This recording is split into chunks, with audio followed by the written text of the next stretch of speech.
Mike, you touched on Alex Ovechkin. Obviously, he's been very defiant. He says he's playing for Russia regardless in 2018, doesn't care about the consequences. If you put yourself in his shoes, obviously a big-time star, would you insist on playing even if it resulted in a fine or a serious suspension? I don't think he cares. And I've never met him, but I know he's very strong in his convictions about going over. I know he said it before when they talked about maybe not going to Sochi.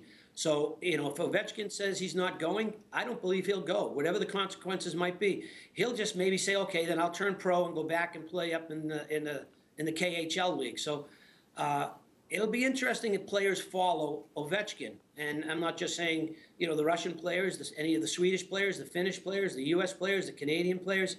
It's going to be real interesting to see what happens when push comes to shove down the road. But also, you talked earlier, Maggie, I think you talked about the amateurs playing. I think the United States and USA Hockey has already got something in place. And I don't think it's just going to be college players. I think they're going to get some of the professional players who are playing overseas, some of the minor league players who might have their contracts have ended, maybe an ex-NHL player who just recently retired that's still making, can play a little. So you're not going to see what we saw again in 1980 where a bunch of college players are going to be on this team. They're going to get a handful of pros who are available, and there's a lot of Americans playing overseas who would probably be on this roster if it doesn't come to fruition again that the pros don't play. But I'm still not convinced that this is over. I still think there's still a chance.